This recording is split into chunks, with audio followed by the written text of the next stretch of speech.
বাজে দুপুর 3:30। 3:30টার সময় যে রান্না বান্নার আয়োজন করছি, রান্না হয়নি, কারোর খাওয়া হয়নি। মোহনাকে শুধু একটা আলু সিদ্ধ করে সরিষার তেল দিয়ে লবণ দিয়ে ভাত চটকে মেখে খাওয়াই ওষুধ খাওয়াই না। তো এন্ট্রিটা দিয়ে দিই। আসসালামু আলাইকুম। আশা করি যে যেখানে আছো সবাই ভালো আছো এবং সুস্থ আছো। আলহামদুলিল্লাহ, আমরাও তোমাদের দোয়া এবং রব্বুল আলামিনের রহমতে ভালো আছি এবং সুস্থ। নাই শুধু মোহনা, এই জন্য আমরাও অসুস্থ মনের দিক থেকে। আর মোহনা তো শারীরিক অসুস্থ। তো যাই হোক, শরীর থাকলে রোগ হবে, এটাই স্বাভাবিক। এখন এই যে ওয়েদার চেঞ্জ হচ্ছে, সবাই অসুখ। দেশ এবং দেশের বাইরে যে যেখান থেকে আমাদের ব্লগ দেখছো, আমাদের সঙ্গে আছে, আমাদের ফ্যামিলির একজন, হ্যাঁ সবাইকে রইল অসংখ্য ধন্যবাদ আর অন্তরের অন্তরস্থল থেকে ভালোবাসা এবং দোয়া। তো এই যে এখন বাজে 3:30। 3:30টার সময় দিলে তরকারি কাটছি, পটল ভাজি করবো। অনেক চলে আসো, এখানে ধরো, পটল ধরো মা, এখানে আগে আসো, সেরে আসো, এখানে নিচে করে ধরো মা।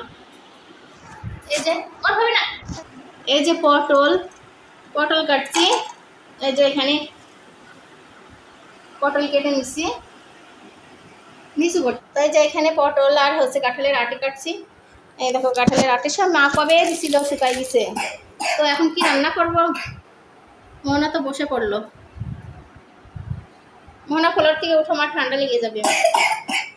তো এই কাঁঠালের আটি ভাজি করে ভাত রান্না আছে, ভাত খাবো, খুব ক্ষুধা লেগেছে। তো এই দেখো ফাইনালি আমার কাঁঠালের দিয়েছি আর পটল দিয়ে ভাজিটা রেডি করে নিয়েছি। তারপরে করব খাওয়া দাওয়া। খুব ক্ষুধা লেগেছে, খুব। কি বলবো তোমাদের, ভাজিটা দেখো কত সুন্দর জোশ হয়েছে, অসাধারণ ভাজি।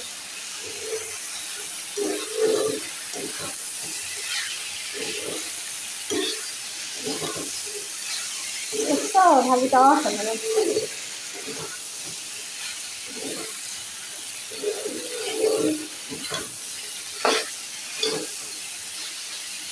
লাউটা ট্রাই করি।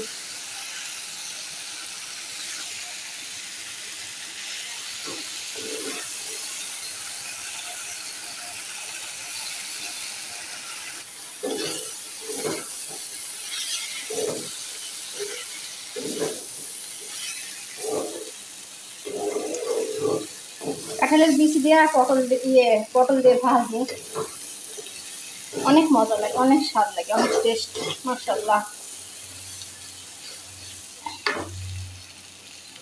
আমি আস্তে করে ঢেকে রেখে দিয়েছি, তারপরে লো হিটে, একদম হিটটা লো রেখে দেবো, আর সুন্দর হবে। আর এগুলো আমি হচ্ছে ভাজবো।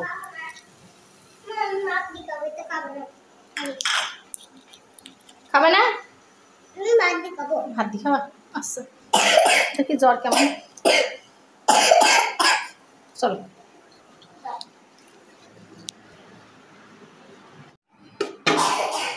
এই দেখো সে ভাজি, ও দেখো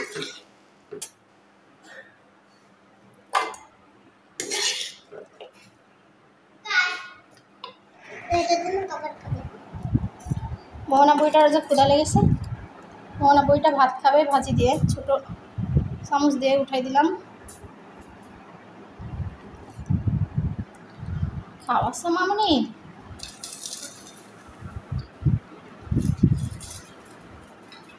আস্তে খাও, গরম কিন্তু বাবা, গরম। তুমি হাত দিয়ে দেখো মামনি।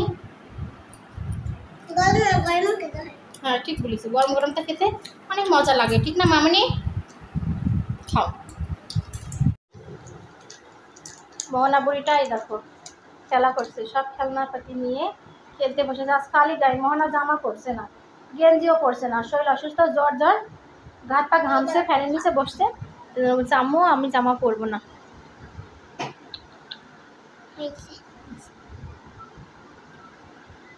আমার কন্যাটা খেলা করছে সুন্দর করে। যা, এখন কি রান্না করবো মামনি আমি বলে দিই। এখন হচ্ছে পোলাও আর গোশ রান্না করো তো মামনির জন্য, ঠিক আছে?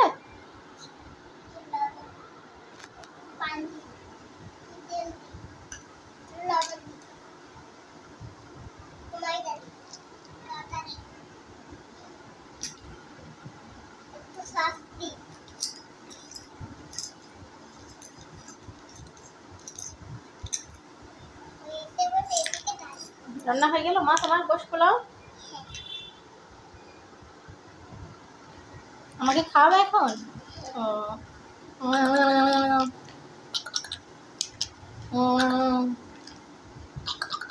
কি করে শিখলা? এটা শিখতে হয় মা। আমাকে দাও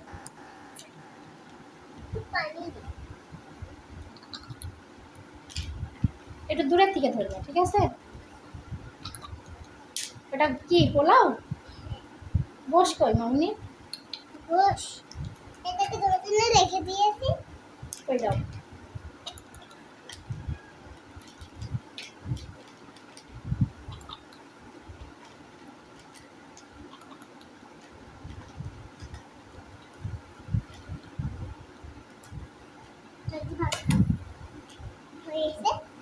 মোহনা গোশ পোলাও রান্না করে আমাকে খাইয়ে রেখে তারপরে তো নিজে খাবে এখন, তাই না মোহনা বলো? না, কোথায় যাবো? তোমাকে আগে কোথায় যাবো? তুমি আমার কলিজা হ্যান্ডেল করো। ক্যাথা নিয়ে আসি বাইরে, বৃষ্টি হয়েছিল, বৃষ্টি বিদা শুকনা শুকনা ক্যাথা মোহনা হিস করলো। আমি আবার একটু ধুয়ে লাইট দিলাম। শুকনা কাঁথা। আর আমি আর মোহনা ঘুম গেছি, রাত্রে ঘুম হয়েছিল না, ওই 11টার দিকে ঘুম গেছিলাম। এসে এই বৃষ্টি এসে এই দেখো বৃষ্টি ভেজা।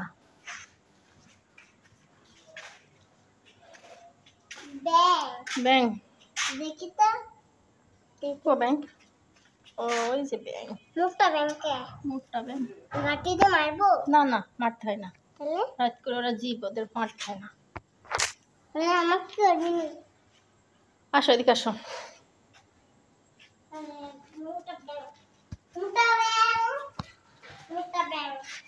তো এই যে ক্যাথা আছে, ক্যাথাটা নিয়ে যায় ভিতরে, ভিজে গেছে। এসব সব শুকনা ছিল, এসব চারিপাশ সব শুকনা ছিল।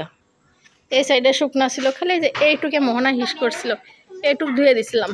এইটুকু সে এইটুকু আবার বৃষ্টিতে ভিজেছে, তারপর আবার সব চারি সাইড ভিজে অবস্থা কাহিল, পুরা খেতায় ভিজে গেছে।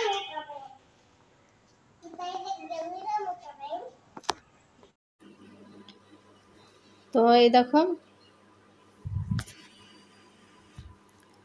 আমরা হচ্ছে এই যে ভিজা কাপড় চোপড় যেগুলো ছিল, বৃষ্টি হয়েছে আজকে 2বার, আমাদের সঙ্গে একবারও শেয়ার করা হয়নি। যাই হোক, আমি ব্লগ স্টার্ট করার পর আর বৃষ্টি হয়নি, আগে আগে হয়ে গিয়েছে, বৃষ্টিকে ধরতে পারি নাই।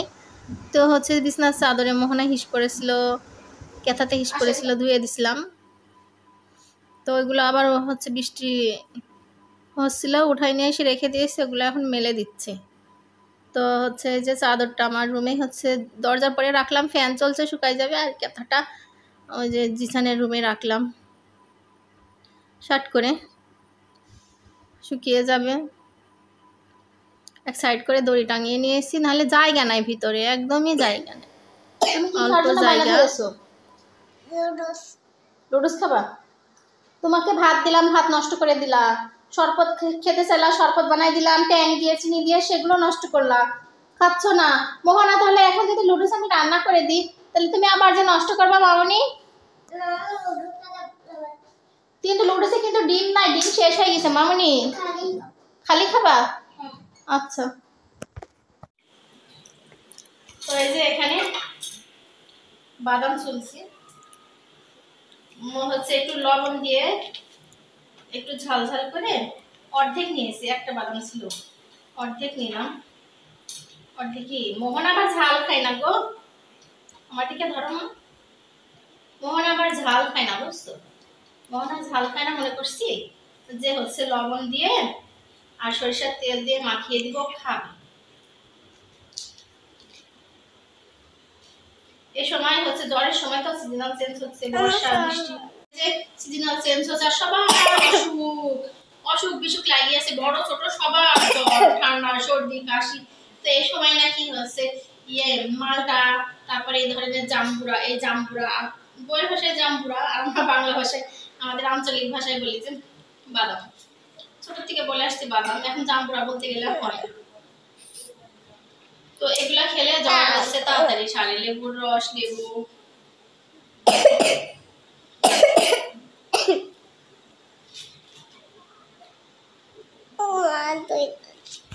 জীবাণু দূর করে।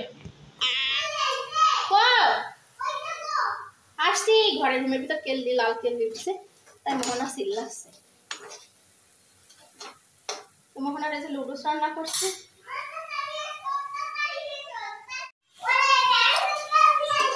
এই যে মোহনা খালি লুডুস খাবে, দিন বাদে খালি লুডুস খাবে। কি চলো চলো চলো চলো, কো কো উরে আল্লাহ,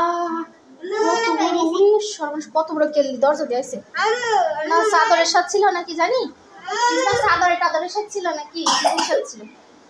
এই যে কত বড় কেল্লি, দেখছো সোনা। কালকে এই যে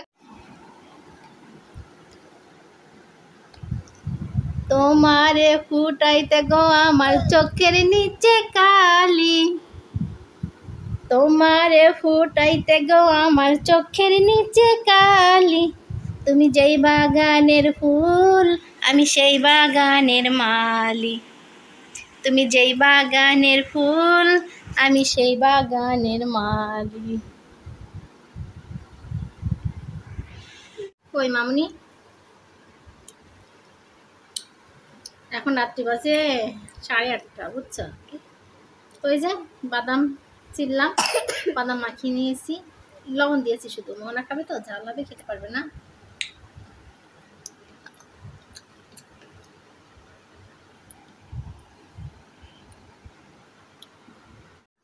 এই দেখো বাদাম,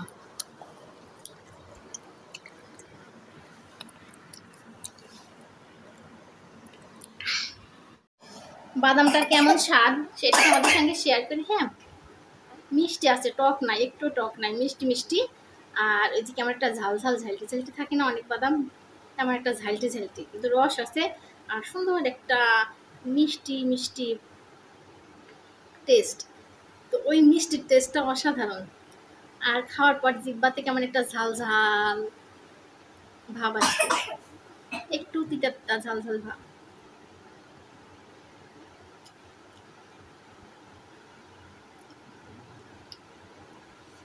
মোনা তুমি খাও, মামনি আসো।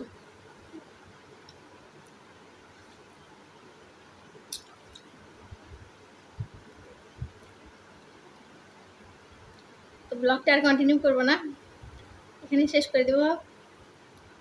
আজকে কয়টার সময় ব্লগ স্টার্ট করেছি জানো? 3টা না 3:30টার সময় ব্লগ স্টার্ট করেছি, না 2:30টার সময় জানি কেমন, তখন বলছিলাম অনেক দেরিতে। সকাল থেকে মোহনার শরীরটা ভালো ছিল না, তো অসুস্থ, আর রাত্রে ঘুম হয়নি, মোহনা খুব অসুস্থ হয়ে গেছিলো, এই জন্য ব্লগ স্টার্ট করতে করতে দেখতে। প্রতিদিন তো আর একরকম হয় না, ঠিক না বলো? কত সমস্যা, কত বিপদ আপদ লেগেই থাকে আমাদের নিত্যদিনের সঙ্গী, সব বিপদ আপদ, রোগ বালাই। তো তার ভিতরে কত কষ্ট করে ব্লগ করি। সব কিছুই ঠিক রাখতে হবে, সব কিছু মেনটেন করতে হবে। প্রতিদিনের মতো এটাও ব্লগ করা আমাদের একটা দায়িত্ব, কর্তব্যের ভিতর পড়ে, রুলসের ভিতরে পড়ে। প্রতিদিন ব্লগ পোস্ট করা, সব কিছু তোমাদের সঙ্গে শেয়ার করা, এটা আমাদের একটা জীবনের অনেক বড় দায়িত্বের কাজ, অনেক অনেক বড় একটা গুরুত্বর বিষয়, গুরুত্বর জায়গা থেকে হচ্ছে ব্লগ পোস্ট করে। দেখো একদিন যদি ব্লগ, যদি কোনো সমস্যা না হলে তো ব্লগ পোস্ট করা মিস যায় না আমাদের। আমরা যেটা নিয়ে ওপেন প্ল্যাটফর্মে কাজ করি, তোমাদের সঙ্গে সব কিছু শেয়ার করি, আমাদের ভালো লাগা, ভালোবাসা, মন্দ লাগা, সব কিছু শেয়ার করি তোমাদের সঙ্গে। কিন্তু একদিন যদি কোনো কারণ ক্ষেত্রে কি হয়তো বা কোনো কাজের চাপে কিংবা রোগ বালাই সমস্যা, কোনো বিপদ আপদ ক্ষেত্রে যদি একদিন ব্লগ তোমাদের সঙ্গে শেয়ার না করতে পারি, তো আমার খুব কষ্ট লাগে, এত খারাপ লাগে। আমার যখন কষ্ট লাগে, খারাপ লাগে, তাহলে সবারই লাগে। এই জায়গার থেকে, নিজের কাছ থেকে অনুভব করলে পরে বোঝা যায়। হ্যাঁ, আমার যেমন লাগে এমন সবারই লাগে। তো এই যে আমার জিসান যখন বিদেশে যায়, হ্যাঁ, তখন মন টন ভালো ছিল না, খুব প্রবলেমের ভিতর ছিলাম আমরা, টাকা পয়সা ম্যানেজ করা, কান্নাকাটি, অনেক বিপদের ভিতর ছিলাম। তো এসব করতে গিয়ে কয়দিন যেন 1 মাস না 25 দিন না 15 দিন যেন ব্লগ পোস্ট করছিলাম না। এই তার ভিতর থেকে যে আমার ভিউ বেশিরভাগ কমে গেল, আর ভিউ হচ্ছেই না। তো তোমাদের কাছে রিকোয়েস্ট করলাম, দেশ এবং দেশের বাইরে যে যেখানে আসো, প্লিজ আমাদের মানে আমার ব্লগটি তোমরা কন্টিনিউ করো, দেখো, ঠিক আছে? পাশে থেকো, সাপোর্ট করো, সাবস্ক্রাইব করো চ্যানেলটি, লাইক করো, একটা করে অন্তত লাইক করো, কমেন্ট করো, শেয়ার করো, আপুটার পাশে থেকো। তো এখন প্রচন্ড সবার শরীর অসুস্থ হয়ে যাচ্ছে, ঠান্ডা জ্বর ঠান্ডা জ্বর, 10-12 দিন না হলে তো সারছে না। তো একটা হচ্ছে